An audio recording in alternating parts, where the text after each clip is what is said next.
Hello hello hello guys.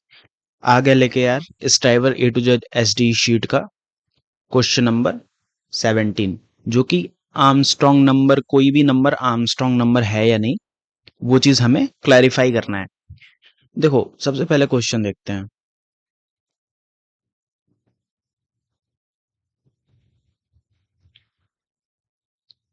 इस ये मैंने कर रखा है कोड, मैं पहले हटा देता हूँ इससे। देखो, ये part one of the video है। पार्ट वन में हम ये देखेंगे कि क्वेश्चन क्या कह रहा है, क्वेश्चन को पढ़ते कैसे हैं, लॉजिक कैसे बिल्ड करते हैं, और उसको इम्प्लीमेंट कैसे करते हैं। समझो बात को। हम पहले क्वेश्चन में ये देखेंगे, राइट? सॉरी, पार्ट वन में, ठीक है। देखो, इसमें दे रहा है Armstrong number is 3 digit number. देखो, आर्मस्ट्रॉन्ग नंबर इसने पहले ही डिफाइन कर दिया है कि ये 3 डिजिट होने वाला है। देखो, यहाँ पे कांस्टेंट पे भी तुम देखोगे, मैं कांस्टेंट एक्सप्लेन कर रहा हूँ। ये मैक्स टू मैक्स 100 to 1000 के बीच में रहेगा। मतलब 100 से तुम्हारा 3 डिजिट स्टार्ट होता है और 1000 के बीच में लेस देन 1000 है, तो इसका मतलब 999 तक ये जाएगा, राइट? अब देखो, इसका फायदा क्या होगा कि हमें बस 3 डिजिट डिफाइन करना है। इसका फायदा ये होगा कि तुमको एक पर्टिकुलर लूप नहीं लगानी पड़ेगी, या फिर कोई एक लॉजिक नहीं लगाना पड़ेगा कि हम किसी भी नंबर के डिजिट्स काउंट कर रहे हैं।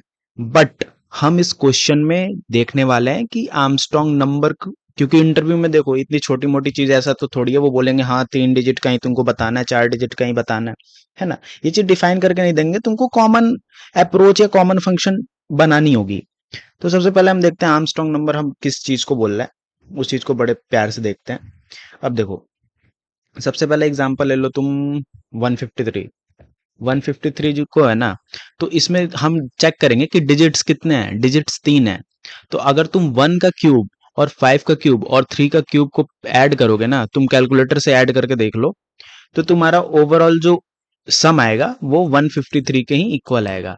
ये 3 डिजिट का एग्जांपल हो गया। मैं 4 डिजिट का एग्जांपल दे रहा हूँ। तुम ले लो 16 एंड हाँ 34।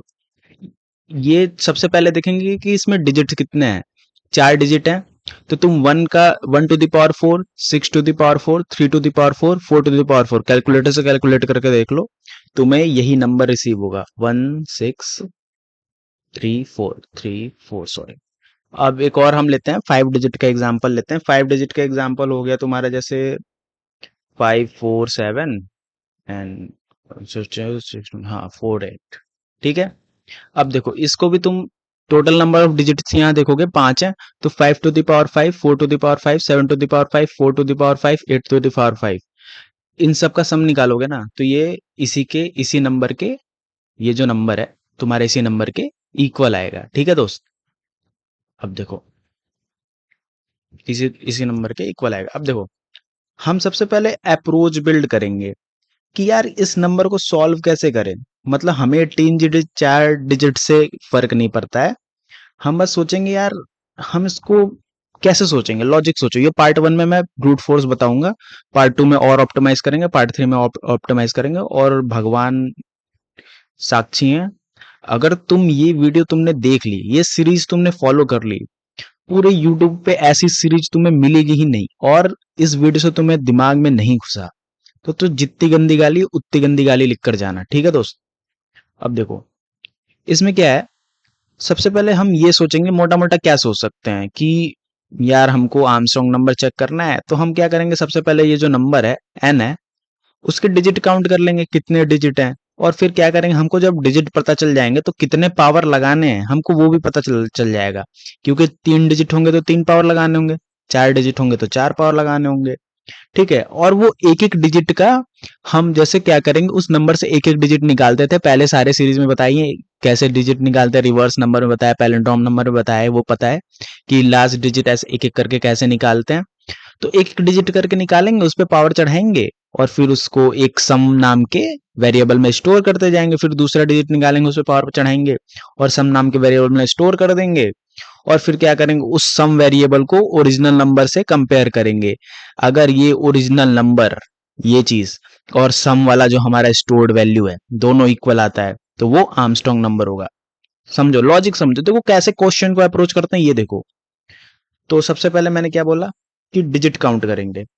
तो डिजिट कैसे काउंट करेंगे? एक लूप लगाते हैं हम। तुमको ये पिछले क्वेश्चन में सब बता रखा है कि डिजिट कैसे काउंट करते हैं। वाइल लूप यूज करते हैं। वाइल लूप इसलिए यूज करते हैं क्योंकि हमको कितने नंबर ऑफ इटरेशन करने हैं वो चीज पता नहीं है, कि मान लो कितने डिजिट होंगे, कितने डिजिट नहीं होंगे। तो हम हमेशा उस केस में वाइल लूप यूज करेंगे और हर बार उस नंबर को 10 10 से डिवाइड करते जाएंगे, मतलब एक एक डिजिट हटाते जाएंगे। समझ रहे हो ना? तब हमको टोटल नंबर ऑफ, और जब वो नंबर 0 बन जाएगा तो हमको टोटल नंबर ऑफ डिजिट पता चल जाएगा। तो लेकिन यहाँ पे देखना, हमको एन यूज करना है, लेकिन हमको लास्ट में जाके एन की नीड पड़ेगी। क्यों नीड पड़ेगी? क्योंकि हमको सम और एन को कंपेयर करना है। अगर सम और एन इक्वल होंगे तभी मामला सेट है।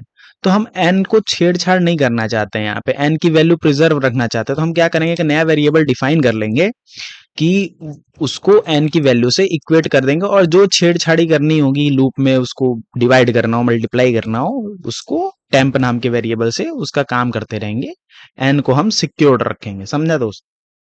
तो इसने हमने लूप लगा दिया, और ये कंडीशन हम तब तक चलाएंगे जब तक टेम्प जो है वो 0 से ग्रेटर होगा। जैसे ही वो डिवाइड बाय 10 होकर 0 हो जाएगा, वैसे ही हम लूप को रोक देंगे और हमारी टोटल नंबर ऑफ डिजिट हमें पता चल जाएगी।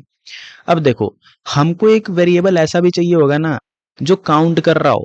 अगर काउंट हम लूप के अंदर इनिशियलाइज करें ना, अगर मान लो हमने यहाँ पे इंट काउंट लिख दिया, ठीक है, इंट काउंट इज इक्वल 0 से इनिशियलाइज कर दिया दोस्त, तो यहाँ पे क्या होगा ना, मान लो 1 2 3 है, 1 5 3 है तुम्हारे पास, तो 1 5 3 पहले चलेगा। अगर ये एक लूप चला, पहला लूप चला, इसने ये डिजिट लगाई, फिर दूसरे लूप में भी चलेगा ना, तो काउंट की वैल्यू फिर से अपडेट होकर 0 हो जाएगी। देखना पहले, क्योंकि पहले मैंने यही लाइन लिखा है, int count is equal to, हर लूप के साथ काउंट की वैल्यू 0 अपडेट हो जाएगी। तो हम इसको यहाँ नहीं लिखते हैं, एक्यूमुलेट करनी होती है वैल्यू। पिछले सारे वीडियो में एक्सप्लेन किया बहुत अच्छे से, क्यों वेरिएबल लूप के बाहर डिफाइन करते हैं, क्यों नहीं करते हैं। ठीक है, तो इसको हम यहाँ पे डिफाइन कर देंगे। ठीक है दोस्त? और हर एक लूप के अंदर जैसे लूप स्टार्ट होगी, काउंट को प्लस प्लस करते जाएंगे। ठीक है, अब देखो मैंने क्या किया, उसके डिजिट काउंट कर लिए। मतलब जैसे डिजिट लूप में हम एंटर हुए, हमने एक डिजिट की काउंट बढ़ा दी, और फिर क्या करेंगे, उस नंबर को रिड्यूस कर देंगे, टेम्प डिवाइडेड बाई 10। ये देखो, इसका डायग्राम समझ रहा है में आ रहा है ना तुमको? मान लो 153 है, तो सबसे पहले चेक करेगा 153 क्या ग्रेटर देन 0 है? हाँ है। तो काउंट 0 से 1 हो जाएगा। फिर क्या, 153 डिवाइडेड बाई 10, ये इंट टाइप का है, तो क्या हो जाएगा, इसमें फिर 15 स्टोर हो जाएगा। अब फिर 15 चेक करेगा क्या 0 से ग्रेटर है, लूप फिर चलेगा। जब तक लूप नहीं होने का लूप चलते जाएगा, जब तक ये कंडीशन ट्रू है लूप चलते रहेगी। 15 है, 15 क्या 0 से ग्रेटर है? हाँ है। तो काउंट बढ़ के 1 हुआ था, फिर 2 हो जाएगा, और फिर 15 जो है वो 10 से डिवाइड हो जाएगा, तो फिर हमारे पास 1 बचेगा। फिर ये चेक करेगा क्या 1 0 से ग्रेटर है? हाँ है। तो काउंट 2 से 3 हो जाएगा, और फिर क्या होगा, 1 1 बचा था, तो 1 टेम्प में क्या स्टोर हो जाएगा, 1 divided by 10, 1 divided by 10 is equal to 0।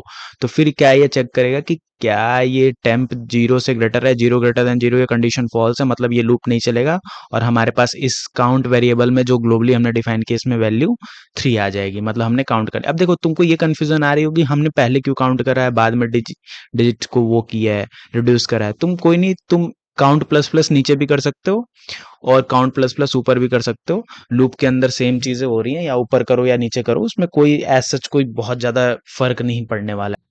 अब देखो, ये जो काम हमने किया है ना, ये काम तो हमने कर लिया डिजिट्स को काउंट करने के लिए। यहाँ पे हम लिख दे रहे हैं फॉर काउंटिंग डिजिट्स। समझना, बहुत बेसिक से समझा रहा हूँ। ठीक है, अब हमको सम भी तो कैलकुलेट करना है। चलो डिजिट्स हमें पता कर लिए हैं, अब हम कुछ काम करेंगे फॉर कैलकुलेटिंग द सम। ठीक है दोस्त? अब हमको सम कैलकुलेट करना है, तो हम सम कैलकुलेट करने के लिए फिर से हमको वो नंबर चाहिए होगा, फिर उस पे लूप चलाना पड़ेगा, लूप चलाना पड़ेगा। फिर क्या होगा, लास्ट डिजिट एक्सट्रैक्ट करेंगे उस पर्टिकुलर नंबर पे, और लास्ट डिजिट एक्सट्रैक्ट करके फिर उसका पावर चढ़ाएंगे जितना हमने काउंट करा है। ठीक है दोस्त? अब देखो, तो यहाँ पे फिर से लूप का काम होने वाला है। तो हमको एक ऐसा वेरिएबल की जरूरत पड़ेगी जो वो नंबर स्टोर किए हो, और उसी नंबर से हम छेड़छाड़ी करेंगे, क्योंकि हम ये एन को तो डिस्टर्ब नहीं करना चाहते हैं ना। तो हम फिर से, हमारे पास एक टेम्प वेरिएबल ऑलरेडी है, तो हम कोई नया वेरिएबल डिफाइन नहीं करेंगे। हम क्या करेंगे, फिर से टेम्प में एन को स्टोर करा देंगे। ठीक है, अब देखना यहाँ पे टेम्प इज इक्वल टू, और फिर इस टेम्प से जो मर्जी करना है वो करेंगे। अब देखो, अब फिर से हमको एक सम वेरिएबल चाहिए होगा। तुमको ऊपर बताया था जैसे यहाँ पे हमने काउंट वेरिएबल डिफाइन किया था फॉर जितने भी डिजिट्स हैं काउंट करने के लिए। एक यहाँ पे हमको सम वेरिएबल भी चाहिए होगा कि अंदर लूप में जो भी काम हो रहा है वो सम एक्यूमुलेट हो जाए उसमें। तो हम एक सम वेरिएबल डिफाइन कर देंगे इसमें, ठीक है। और फिर एक हम लूप चलाएंगे। देखो वाइल लूप हम इसलिए यूज कर रहे हैं कि कितने नंबर ऑफ टाइम ऑफ ट्रेवल्सर करना है, हमको ये चीज की नॉलेज नहीं है। तो हम क्या करेंगे, temp is greater than zero वाली लूप चलाएंगे। और फिर यहाँ पे क्या हो गया, हाँ ये चीज ये वाली लूप चलाएंगे। और फिर यहाँ पे क्या करेंगे, क्लोज कर दूं। हाँ, अब देखना यहाँ पे लॉजिक लगाओ कि हमको क्या करना है। हमको ये पता चल रहा है हमको लास्ट वाला डिजिट निकालना है, उसके जितने काउंट्स हैं उतना पावर लगाने हैं, और फिर सम में स्टोर करा देना है। हम ऐसे ही तो कर सकते हैं, या डिजिट्स पहले से निकालो या लास्ट से निकालो, सम तो सम हो रहा है ना, ठीक है। या तो 1 cube plus 5 cube plus 3 cube करो, या 3 क्यूब प्लस 5 क्यूब क्या 1 क्यूब करो, बात एक ही है, समझो दोस्त। ठीक है, तो हम लास्ट डिजिट निकालने के लिए यहाँ पे हमने एल डी लिख लिया। L D is equal to हम ये लिख सकते हैं कि टेम्प मॉडुलो 10। ठीक है, मॉडुलो ऑपरेटर का यूज करेंगे। ये चीज क्यों कर रहे हैं, ये पैलिंड्रोम वाले में रिवर्स वाले में बहुत अच्छे से समझाई है, क्योंकि सब में सेम सेम लॉजिक यूज हो रहा है, सेम सेम चीजें ही हैं। लास्ट डिजिट एक्सट्रैक्ट करने के लिए मॉडुलो 10 करते हैं किसी भी नंबर में, ये चीज तुमको पता है। अब देखो, अब हमको तो लास्ट डिजिट मिल गया। अब क्या करना है, हर लास्ट डिजिट जो निकली है उस पे जितना पावर काउंट किया उतना पावर काउंट, उतना पावर लगाना है हमें। ठीक है, तो पावर लगाने के लिए हम क्या कर सकते हैं, पावर लगाने के लिए हम ये कर सकते हैं कि एक जितने काउंट है उतने नंबर ऑफ लूप लगा दें, और हर बार उसके अंदर मल्टीप्लाई करते जाए उस पर्टिकुलर नंबर को। ठीक है, तो देखो हमको एक ऐसा वेरिएबल चाहिए होगा जो कि जो नंबर्ड मल्टीप्लाई हो रहा है ना उसको वो स्टोर कर सके। समझो, जैसे तुम 3 इंटू 3 ये जो करोगे तो स्टोर किस में करोगे मेरे भाई, उसके लिए एक वेरिएबल चाहिए होगा। तो हम यहाँ पे एक वेरिएबल क्रिएट कर देंगे, इंट पावर, मतलब कितना पावर करके कितना कैलकुलेटेड पावर लिखो, कैलकुलेट, या हम केवल पावर कैलकुलेटेड पीसी नाम दे दे रहे हैं, इज इक्वल टू, हम देखो हम इसको हमेशा 1 से इनिशियलाइज करेंगे। 1 से इनिशियलाइज क्यों करेंगे, अगर सपोज करो हम 0 से इनिशियलाइज करें और हमको लूप के अंदर मान लो मल्टीप्लाई करना है जैसे 3, तो पहले पीसी में 3 स्टोर हो गया, फिर 3 इंटू 3। लेकिन अगर 0 से हम इनिशियलाइज करेंगे तो 0 इंटू 3 0 हो जाएगा, फिर 0 इंटू 3 0 हो जाएगा। तो हमेशा इसको, ये अगर मल्टीप्लीकेशन होता है तो कोई दिक्कत नहीं थी, मल्टीप्लीकेशन करना है हमको लूप के अंदर लगातार, तो हम हमेशा 1 से डिफाइन करेंगे। ठीक है दोस्त, और यहाँ पे एक लूप लगा देंगे कि जितने काउंट किए हैं उतनी बार लूप चले और अंदर मल्टीप्लाई हो उतनी बार, इसलिए लूप। देखो यहाँ हम फॉर लूप इसलिए यूज करेंगे क्योंकि हमें पता है कितने नंबर ऑफ इटरेशन करने हैं। वाइल लूप इसलिए यूज कर रहे थे क्योंकि हमको नंबर ऑफ डिजिट और इटरेशन नहीं पता थे। तो इसको हम 0 से स्टार्ट करेंगे और जितना काउंट है उतने तक चलाएंगे। ठीक है, आई इज लेस देन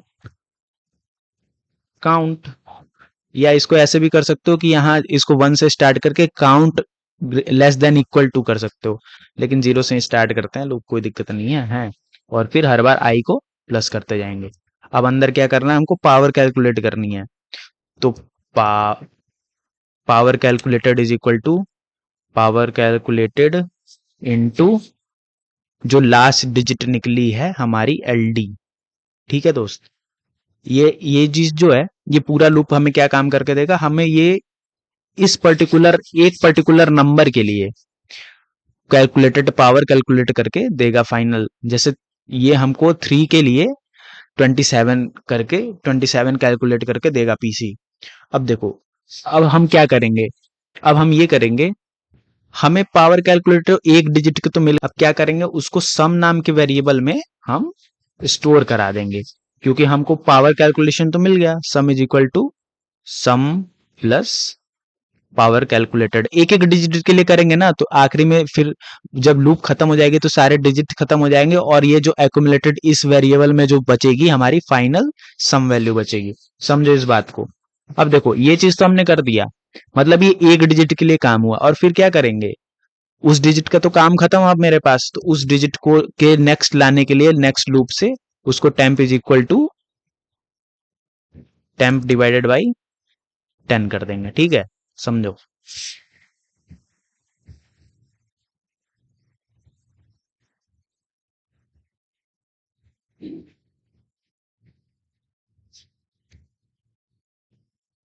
अब देखो, अब क्या करेंगे, हमारे पास सारी चीजें यहाँ पे हो गई। इस लूप में हमने सम कैलकुलेट कर लिया, इस लूप में डिजिट काउंट कर लिया, और क्या करेंगे, अब हमारे पास सम वेरिएबल आ चुका है। अब हम क्या करेंगे, इस सम वेरिएबल को n से कंपेयर कर देंगे, चेक करेंगे कि सारे डिजिट के क्या जो पावर करने पे क्या n के इक्वल आ रहा है या नहीं आ रहा है। तो sum is equal to, check करेंगे, रिटर्न, ये बुलियन है, TURN, हमको क्या रिटर्न टाइप दिया है, बुलियन रिटर्न टाइप दिया है। तो हमको ऐसे लिखने की जरूरत नहीं है, अगर सम इक्वल है तो ट्रू रिटर्न करेंगे, फॉल्स रिटर्न करेंगे, ये करेंगे। हमारा जो भी ये जो होता है ना, जो डबल इक्वल होता है ना, वो भी बुलियन रिटर्न टाइप ही देता है। इज इक्वल टू क्या था, हमने कौन सा वेरिएबल डिफाइन किया था, एन था हमें given, original number N given था।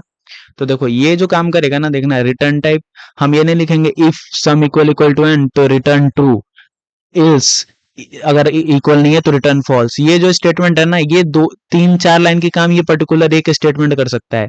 क्यों? क्योंकि ये जो डबल ऑपरेटर है ना, ये हमेशा बुलियन रिटर्न टाइप देता है। अगर ये इनके स्ट्रिक्ट इक्वल है तो ट्रू देगा, स्ट्रिक्ट इक्वल नहीं है तो फॉल्स देगा। ये चीज तुमने पढ़ी होगी आई गेस। ठीक है दोस्त, अब चलो इसे कंपाइल कराते हैं। एक एरर आ रही है, हमने इसकी ब्रैकेट लगा दी, इसकी ब्रैकेट।